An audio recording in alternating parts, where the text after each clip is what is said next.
നമ്മളോടൊപ്പം കുറച്ച് വീട്ടമ്മമാർ ചേരുന്നുണ്ട്. ശ്രീമതി ആശ, അവർ ഉള്ളത് തിരുവനന്തപുരത്തെ പുതുക്കുറിച്ചി ബീച്ചിലാണ്. അവിടെ ഞങ്ങളുടെ പ്രതിനിധി ജിബിൻ JB കൂടി ഉണ്ട്. ജിബിൻ, നമ്മളിവിടെ ചർച്ച ചെയ്തുകൊണ്ടിരിക്കുന്ന വിഷയം ഈ വിലക്കയറ്റത്തെക്കുറിച്ചാണ്. അത് ഇന്ധനവില വർധനവിൽ തുടങ്ങി, ഇനിയിപ്പോൾ സ്വാഭാവികമായും ചരക്ക് ഗതാഗതം വിലപിടിപ്പുള്ളതാകാൻ പോകുന്നു. കേരളം പോലെ ഒരു ഉപഭോഗ സംസ്ഥാനത്തെ സംബന്ധിച്ച് കൂടുതൽ പച്ചക്കറികളും പഴവർഗ്ഗങ്ങളൊക്കെ പുറത്തുനിന്ന് ഇതര സംസ്ഥാനങ്ങളിൽ നിന്ന് ഇവിടേക്ക് വരാനുള്ളതാണ്. സ്വാഭാവികമായും ഇനി പച്ചക്കറിയുടെയൊക്കെ വില കൂടാൻ പോകുന്നു.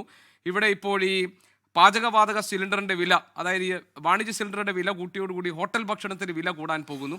ചുരുക്കത്തിൽ നമ്മുടെ ജീവിതം വഴിമുട്ടുന്ന സാഹചര്യത്തിലേക്ക് എത്തുകയാണ്. പുതുക്കുറിച്ചിയിലെ വീട്ടമ്മമാർ, അവിടുത്തെ കുടുംബം എങ്ങനെയാണ് ഈ കാര്യങ്ങളോടൊക്കെ പ്രതികരിക്കുന്നത്? എന്താണ് ജിബിൻ അവർക്ക് പറയാനുള്ളത്? GK, ഇന്ധന വില വർധനവ്, അതുപോലെ തന്നെ സിലിണ്ടറുകളുടെ വില വർധനവ്, ഇത് ഏറ്റവും അധികം ബാധിക്കുന്നത് വീട്ടമ്മമാരെയാണ്. കാരണം ഒരു കുടുംബത്തിൻ്റെ ഫാമിലി ബഡ്ജറ്റ്, അത് പ്ലാനിങ് തന്നെ പൂർണ്ണമായി തകരുന്ന ഒരു സ്ഥിതിയാണ് നിലവിലുള്ളത്. ഞാൻ നിൽക്കുന്നത് പുതുക്കുറിച്ചി ബീച്ചിലാണ്. ഇവിടെ നമ്മളോടൊപ്പം ഇപ്പോൾ ചേരുന്നത് മത്സ്യബന്ധനം ഉപജീവന മാർഗമാക്കി ജീവിക്കുന്ന കുറച്ച് അമ്മമാരാണ് നമ്മളോടൊപ്പം ചേരുന്നത്. കാരണം ഈ മത്സ്യബന്ധനത്തിനായി ഉൾക്കടലിലേക്ക് പോകുമ്പോൾ അവർക്ക് ഇന്ധനം ആവശ്യമുണ്ട്. മാസങ്ങളോളം ഉൾക്കടലിൽ നിന്ന് മത്സ്യബന്ധനം ചെയ്യുമ്പോൾ ഈ ബോട്ടുകളിൽ ഭക്ഷണം പാചകം ചെയ്യുന്നതിന് അവർക്ക് സിലിണ്ടറുകൾ ആവശ്യമുണ്ട്.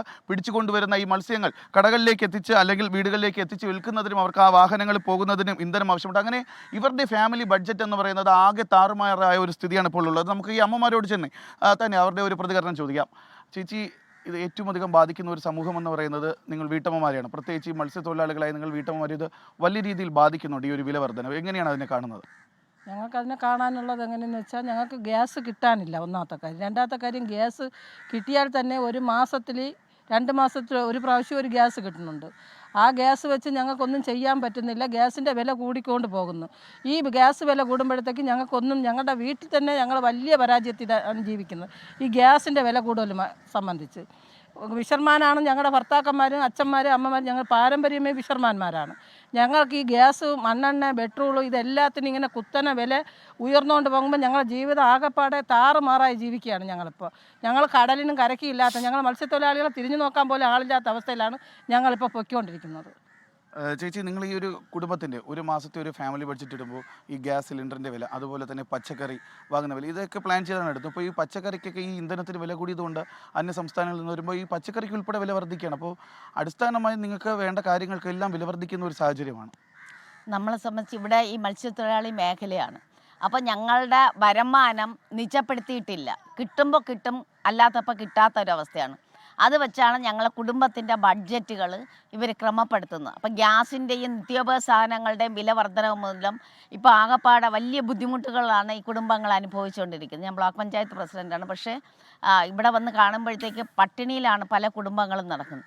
ഇവിടെ നമുക്ക് പരമ്പരാഗതമായി വിറകടുപ്പോ ബാക്കിയുള്ളതോ ഉപയോഗിക്കാൻ പറ്റില്ല. നിങ്ങൾക്കറിയാം, വളരെ തിങ്ങി നെരുങ്ങിയാണ് ആളുകൾ താമസിക്കുന്നതിന്. അപ്പം ഗ്യാസിൻ്റെയും നിത്യോപയോഗ സാധനങ്ങളുടെയും വില വർധന മൂലം പലപ്പോഴും പല കാര്യങ്ങളും ഉപേക്ഷിക്കപ്പെടുന്നത്. കഞ്ഞിയൊക്കെ വെച്ച് കുടിക്കുന്ന കുടുംബങ്ങൾ, അതുപോലെ അതാണ് ഇപ്പോഴത്തെ അവസ്ഥ. ഇനി കൂടുതൽ ഇങ്ങനെ ഒരു അവസ്ഥയിലാകുമ്പോൾ അവർ നിത്യം പട്ടിണിയിലാകുന്ന ഒരു അവസ്ഥയിലോട്ട് പോകും.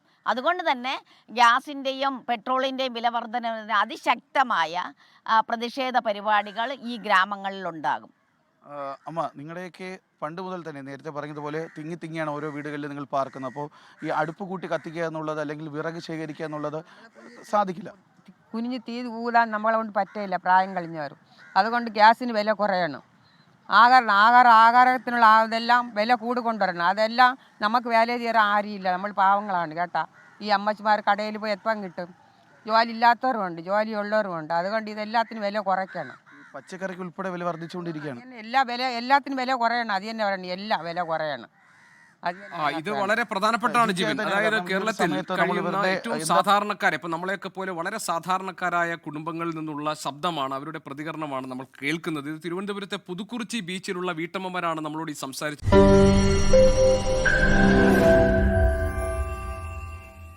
ലോകത്തെവിടെയായാലും ഏത് സമയത്തും 24 വാർത്തകളും ഓഗ്മെന്റഡ് റിയാലിറ്റി പാക്കേജുകളും എക്സ്പ്ലെയിനറുകളും വിശദമായി കാണാൻ ഞങ്ങളുടെ യൂട്യൂബ് ചാനൽ നിങ്ങൾക്ക് സബ്സ്ക്രൈബ് ചെയ്യാം.